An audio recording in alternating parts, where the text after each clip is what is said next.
Well, hello everyone. Today I am here in the beautiful town of Payson, Arizona.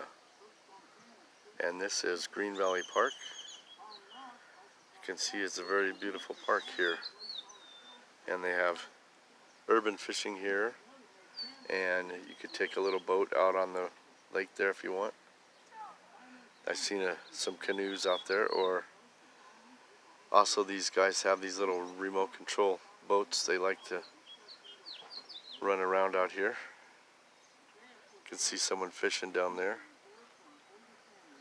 And over here, this is the Hought cabin, and it was built in 1904, and this is a replica, and there might even be some of the original building that's been recycled, I'm sure.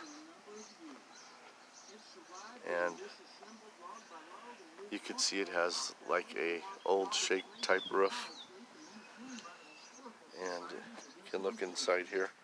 The preservation of the cabin enables visitors to the Rim Country Museum to have a brief peek into the pioneer lifestyle of the Henry and Sarah Bell Hought family. There we go. We hope you enjoyed it. If you are interested in more Rim Country history, tickets for tours of the museum and the Zane Grey cabin replica are available for purchase in the gift shop. Okay, so yeah, they have the museum over there, and you can purchase tickets for the Zane Grey cabin, which is over here. That is the Zane Grey cabin, which is another replica of the cabin. So I'm going to push the button here, and we'll hear a little bit of the history on this. Plus, This cabin was the home of Henry and Sarah Bell Hought, also known as Mammy and Pappy Hought.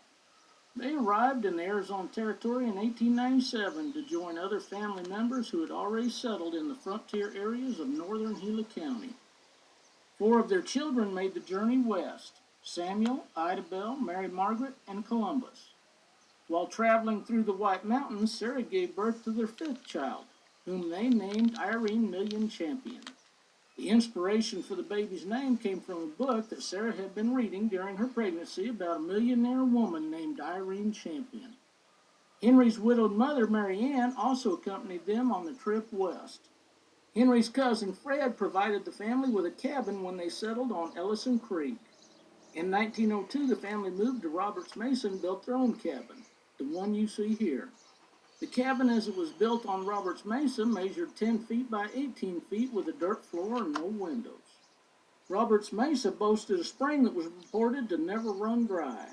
However, by 1909, the unthinkable happened and the spring dried up. Henry's attempts to dynamite the spring back into action were unsuccessful, so the family purchased land on Tonto Creek and moved the cabin log by log to the new location. When they rebuilt it, the cabin was enlarged slightly to 12 by 20 feet, the size you see now. It still had a dirt floor and no windows. Larry Hammond had acquired the Tonto Creek property in 1999 and wanted the deserted cabin removed to make space for expansion of his own buildings. He contacted the Rim Country Museum to see if there was any interest in relocating the structure. Volunteers from the museum numbered and sketched each board and pole before taking the cabin apart. The dismantled cabin was taken to Green Valley Park and reassembled on its current site. In 2015, restoration work was done to repair the cabin for public viewing. The caliche chinking on both the inside and outside of the logs was redone. The old metal roof was replaced with a new wood shingle roof like the one that was on the cabin when it was originally built. Interior furnishings were put in place to show how the family might have lived during those early days when it was the Fred and Sarah Hought family home. The animal traps mounted on the wall on the right would likely have been hung on the outside of the cabin. Such tools were essential for providing food. Furniture would have been minimal. Items such as the table and chairs would have been handmade. Many pioneer families used a fireplace for cooking. However, a family member recalled that Mammy and Pappy considered themselves lucky to own a stove. The wood stove would have been used for both cooking and heating. Cooking supplies would have occupied the area surrounding the stove, perched on primitive shelves or hung from nails. Pine knots, also called fat wood, were usually ignited and placed on the stove to provide light in the cabin. Henry's mother made candles from beef suet, but those were reserved for special occasions. Pioneer families often slept on piles of corn husk or pine needles on the floor. Sometimes corn husk, pine needles, or straw would be stuffed into a fabric sleeve to make a mattress. A bed was a luxury and usually reserved for an older family member. The bed in the left far corner consists of a homemade wooden frame with crisscrossed ropes that support a straw-filled mattress. With such limited space, there were no cabinets for storage. Nails in the logs held clothing, tools, and everyday items that needed to be kept handy. As small as it is, the Hought cabin was home to 8 people for a number of years. It survived being disassembled log by log and moved once by the Hought family from Roberts Mesa to Tonto Creek and then again by the Historical Society to this location. The preservation of the cabin enables visitors to the Rim Country Museum to have a brief peek into the pioneer lifestyle of the Henry and Sarah Bell Hought family. We hope you enjoyed it. If you are interested in more Rim Country history, tickets for tours of the museum and the Zane Grey cabin replica are available for purchase in the gift shop.